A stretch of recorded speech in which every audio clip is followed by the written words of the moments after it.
Oke, di video yang lalu kita udah membahas 6 hal utama yang bisa kita lakukan untuk mendapatkan penghasilan.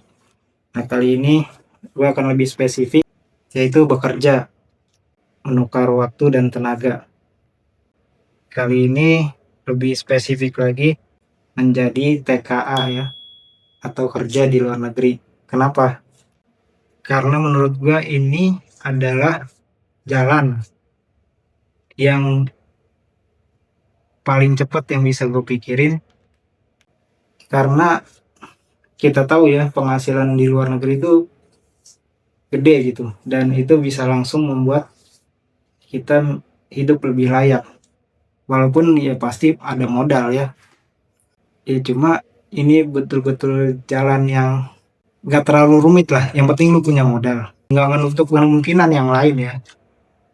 Cuma ini yang paling simple yang bisa gue pikirin. Lu boleh nggak sependapat ya, cuma ini menurut gue, asal lu punya modal, punya kemauan, punya motivasi, terus disupport, udah insya Allah bisa hidup layak di tengah ekonomi dalam negeri yang gak rasa lagi kurang baik-baik saja gitu kan. Ditambah lapangan pekerjaan kita yang semakin berkurang dan tenaga kerja justru malah bertambah, itu yang bikin memperumit ya masalah. I will try to fix them.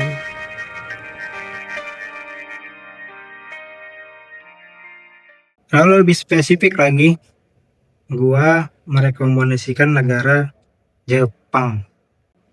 Karena Jepang butuh 10 juta TKA hingga tahun 2040. Dan Indonesia menjadi pemasok utama salah satunya ya.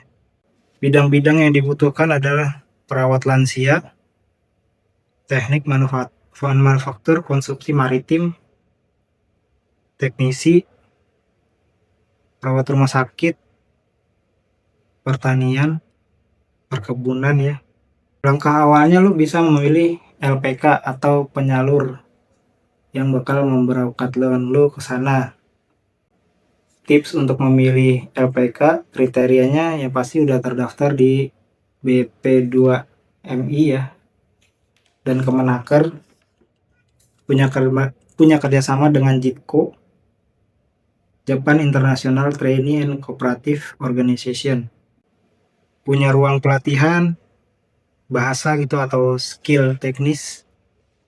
Nah, itu insya Allah udah bisa memberangkatkan lu ke sana. Bang, kenapa Jepang? Kenapa nggak yang lain?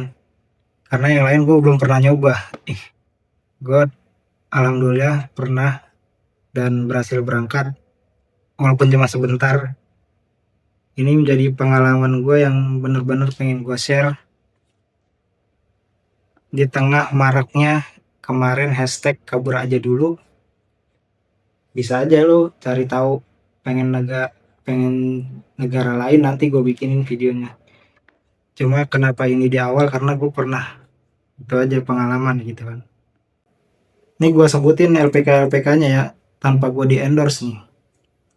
LPK Bina Nusantara ada di Jakarta, Surabaya, Medan. LPK Global Mandiri di Bandung, di Bekasi. LPK Jepang Indonesia LJI di Jogja atau di Solo. LPK Mitra Globalindo di Jakarta, Tangerang. LPK Karya Abadi Semarang, Surabaya. LPK Nusantara Jaya ada di Malang. LPK Sakura ada di Jakarta dan Bogor. LPK Cakra Sakti di Jakarta, di Depok. LPK Putra Perkasa Surabaya dan Gresik. LPK Harapan Jaya di Medan, Pematang, Siantar. Di daerah-daerah lain tidak menutup kemungkinan bahwa ada LPK yang sudah SO, istilahnya itu, yang sudah resmi ya, maksudnya sudah terafiliasi dengan pihak Jepang atau JITCO tadi. Tapi itu daftar-daftar yang tercantum. Yang penting masuk kriteria yang tadi gue sebutin di awal ya. Itu aja. Skill-skillnya bisa lu pelajari di LPK atau bisa otodidak juga. Di YouTube juga udah banyak yang share ya, gimana caranya kita mendapat sertifikat SSW namanya. Dan tentunya belajar bahasa dulu, minimal N4 ya, atau N5 bisa berangkat juga ya, bisa kali ya, nggak tahu deh. Atau juga ada yang setara N4 itu JFT Basic ya. Nah itu lebih, menurut gua lebih mudah karena gue ikut itu, lebih mudah, ujiannya fleksibel, waktunya lebih lebih banyak opsi gitu ketimbang di LPT. Biayanya juga lebih relatif murah dan tersedia di banyak kota. Biaya pelatihan kalau untuk di LPK ya sekitar 5 sampai 12 juta. Ini datanya. Untuk perawat lansia itu ada yang lebih murah, 3 sampai 7 juta. Karena seperti yang kita tahu ya, di Jepang ini surplus orang-orang tua dan anak-anaknya banyak yang tidak mau ngurusin orang tuanya. Makanya nyari pekerja asing buat bantuin ngurusin orang tua. Nanti seleksi awal yang bakal diikutin kalau lu udah lulus LPK gitu, bakal diajuin jadi pekerja itu pastinya tes bahasa, tes kesehatan, tes psikotes gitu. Latihannya itu paling lama ya setahun sih, 6 bulan juga udah bisa lu kalau udah punya sertifikatnya gitu. Udah ikut tes, udah punya sertifikat, bisa lu ngelamar lewat LPK-nya atau bisa nyari TSK langsung ya. Ada caranya. Nah ini yang gue tahu ya, di sana tuh masih ada sistem magang ya. Magang Gino Jisuse sama Tokutai Gino. Itu yang udah punya sertifikat SSW ya.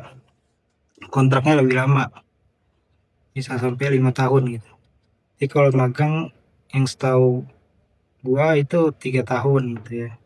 Enaknya magang tuh, namanya magang ya, nggak terlalu dituntut gitu sama perusahaannya buat bisa langsung bisa ngerjain apapun gitu sesuai skillnya.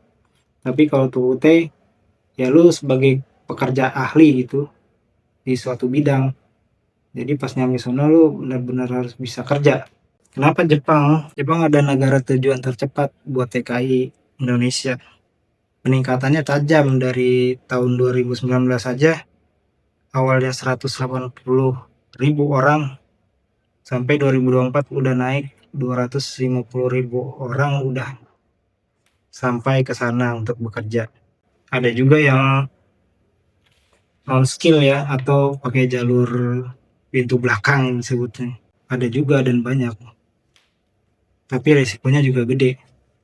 Di sana bisa luntang-lantung juga kalau lo nggak punya banyak network ya, nggak banyak pengetahuan. Tadi kalau udah berhasil punya sertifikat, lulus tes segala macam, interview juga ada kok penerjemahnya.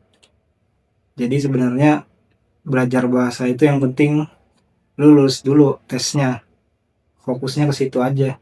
Kalau JFT Basic itu hampir 100% itu soal ujiannya ada di buku Marugoto ya, yang A1 sampai A2 tuh, yang pemahaman sama Rika ya, sama aktivitas. Dan itu bukunya nggak harus lo beli, di online juga ada yang lengkap. Jadi seminimal mungkin lah lo keluarin modal supaya bisa berangkat dan mendapatkan penghasilan yang lebih besar, jauh lebih besar ya. Itu penghasilan di sana nggak tahu ya kalau sekarang ya. Gue ngerasain sih dapat 17 itu bersih, udah dipotong biaya-biaya. Apalagi lu tinggal di desa gitu, atau lu sebagai petani di sana, itu biaya hidupnya jauh lebih murah lah daripada lu di kota. Karena akses hiburannya bisa dibilang nggak ada, kecuali lu main ke kota gitu, atau pergi ke gunung untuk berselancar mungkin atau yang lain, tapi secara umum tempat hiburan itu ya adanya di kota. Jadi lo bisa lebih menahan lah untuk bisa menabung, itu jauh lebih enak kalau lo tinggalnya di desa. Biaya-biaya hidup juga, harga-harga juga lebih murah. Jadi lo bisa bener-bener nabung buat ngirim duit ke Indonesia gitu. Atau lo yang jomblo gitu bisa nabung buat nikah, buat beli rumah. Kerja aja yang rajin. Banyak kok nanti yang ngasih lebihan. Ada juga yang mengajukan pinjaman gitu, LPK-nya, yang bener-bener lu kalau nggak punya modal bisa masuk. Terakhir kemarin di Bekasi tuh ada yang menawarkan dari pemerintah resmi ya, tapi nggak tahu sekarang masih bisa nggak. Itu nggak ada biaya buat pelatihannya. Kalau tesnya nggak tahu dah, mungkin bayar sendiri ya. Cuman nggak mahal kok. Yang penting lu lulus langsung, jangan ngulang-ngulang, nanti bayar lagi tesnya. Bisa kok berangkat di bawah 10 juta, bisa bisa. Apalagi lu tinggal di kota-kota yang ada tempat tesnya gitu, jadi nggak ada biaya transportasi, mungkin paling biaya ojek gitu kan. Ada juga yang ngajuin pinjaman, nanti lu bayarnya nyicil dengan gaji lu yang dipotong gitu. Yang penting lu punya niat, punya motivasi, dan resikonya tentu ada ya, lu bakal jauh dari keluarga, bakal jauh dari orang-orang yang lu sayang gitu, bakal belajar budaya di sana. Nggak bisa lu bawa budaya di sini untuk ke sana gitu, banyak perbedaan. Yang ada nanti lu di sana nggak diterima dengan baik kalau lu masih menerapkan udah budaya-budaya yang menurut di sana itu buruk. Banyak ya kasus orang Indonesia ya, banyak lah yang kemarin tuh soal bendera, soal tingkah laku kita yang nggak elok lah.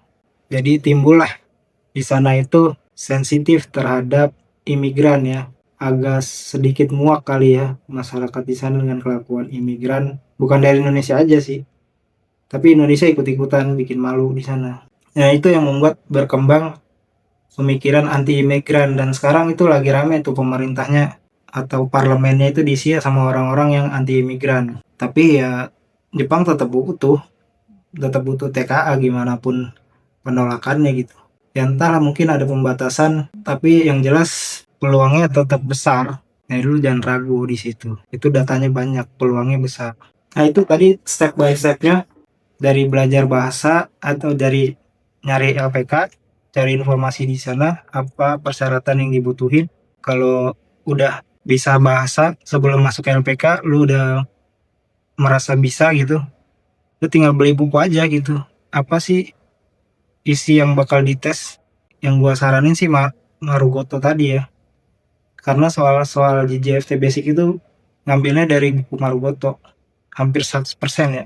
Ujiannya juga enak, digital gitu, nggak pakai kertas, dan pilihan waktunya fleksibel, bisa 2 bulan sekali ada tes JFT basic. Lalu tes kesehatan, ya usahain lo nggak banyak rokok dulu lah. Kalau yang rokok, banyakin olahraga dulu, terus pola hidup sehat lah sebelum lo ikut tes gitu. Dan kalau yang buat tatoan, ada sih yang tatoan gitu, cuman kalau bisa posisinya ngumpet. Tapi ada juga yang nggak mau nerima sama sekali, nanti lo dibuka bajunya suruh lihat. Ya mudah-mudahan rezeki lo lah, gimana caranya. Modalnya cari informasi yang benar-benar sesuai buat keadaan lo sekarang. Lo punya modal berapa, itu disesuaikan aja, atau milih cari yang ada pinjamannya. Kalau udah selesai dengan tes-tes, punya sertifikat, lo bisa nyari TSK sendiri atau lewat LPK-nya fasilitasin, itu lebih mudah buat pemula. Kontraknya biasanya 5 tahun, nanti setelah 5 tahun bisa diperpanjang, atau nanti lo bisa ngajak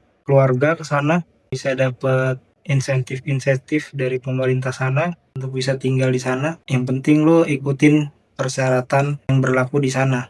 Oke, segitu aja dulu untuk konten kali ini ya, untuk share kali ini. Dan pastinya ke depan insya Allah kalau diizinkan, gue akan share-share tips-tips lain mengenai bagaimana kita bisa survive, bisa struggle untuk mendapatkan penghasilan ya. Entah bagaimana caranya, nanti gue share ke lu dengan tema-tema yang lain, dengan jalur-jalur yang lain ya. Atau kalau ini rame ya gue tetap bakal bahas ini. soal kerja ke luar negeri. Itu saja, kalau ada yang mau nambahin silakan banget ya. Karena gue udah lama itu pengalamannya dan sangat sebentar. Terus kalau ada yang ingin ditanyakan boleh ya, silakan di kolom komen. Kita berjumpa lagi di konten selanjutnya insya Allah. Assalamualaikum warahmatullahi wabarakatuh. Adios. Sayonara.